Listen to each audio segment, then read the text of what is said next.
one is the large powder brush. I gotta tell you, this is so darn soft, and this can do your powder, your bronzer.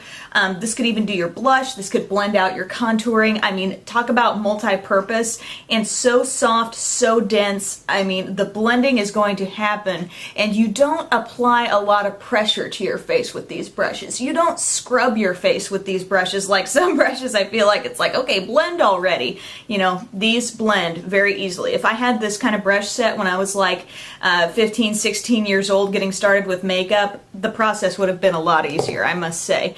You also get a large angled contour brush.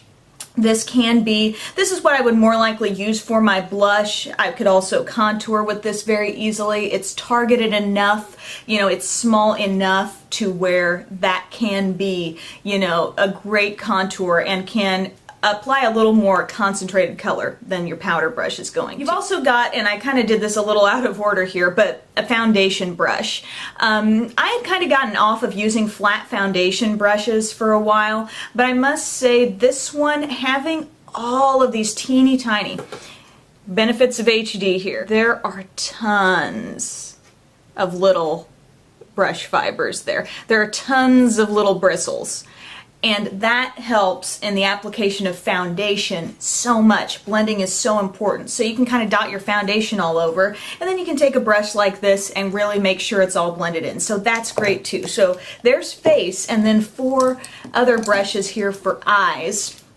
And I'm really glad they give you what they give you here. You've got a great brush here that can be used for, you know, just applying that eyeshadow, packing it on the lid. Look, it's kind of chubby. It's really thick with bristles. Again, super duper soft. You're gonna get a dense application of powder product from a cheap shadow to a more expensive shadow. I've used it both ways. It's still really good at picking up product from your pan and putting it on your eye. I love the size of this tapered blending brush.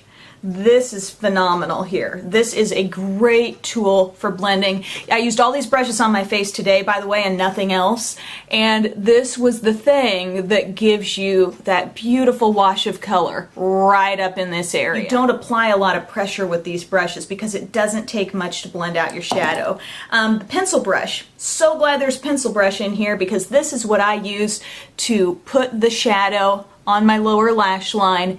I've gotten to where I don't like super precise real lines under my eye here on my lower lash line, so I really keep it very blended and diffused, and that does that for me. This could also, you know, smudge out your upper liner. It could smudge out your creams if you like that.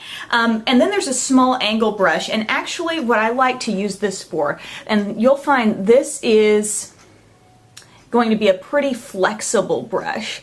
Okay, it's pretty soft. Some angled brushes are very stiff, and about the only thing you could imagine doing with them is eyeliner. This is a little bit, it's really small, okay? It's not very wide from here to here, but it's also kind of flexible. So I have loved using this. It's my little detail brush, and I will use that to put my highlights right here in the inner corner of the eye. Store them all like in one of these little parts, and then you could use this other one for other brushes that you have, or eyeliners or mascaras or whatever. I also want to note that with the 7 brushes in here, this is not packed. So let's say you've got another Sigma brush, one of these large ones. This is the F80 foundation brush. That can fit in there just fine as well, still room. Maybe I really want to take my little brush that I use to go through my brows, pop that in there, no problem, or maybe a lip brush, throw that in there. Okay, so you've got it all, and then your top just comes right over that, and then it snaps, and you kind of want to make sure that all of your brushes, you know, I like to put this top on and then kind of twist, and you make sure, you know, you're not trapping any brush hairs in there. Snap, snap, and you can throw that in your bag and go with it. Final points on this. I know I really raved on this, and I raved on it because I think this kit is really something special. This is a travel brush kit, but guys, this could be someone's everyday brush kit, because I am one who, when it comes right down to it, I use the basic brushes. These are basic brushes, but with a whole new level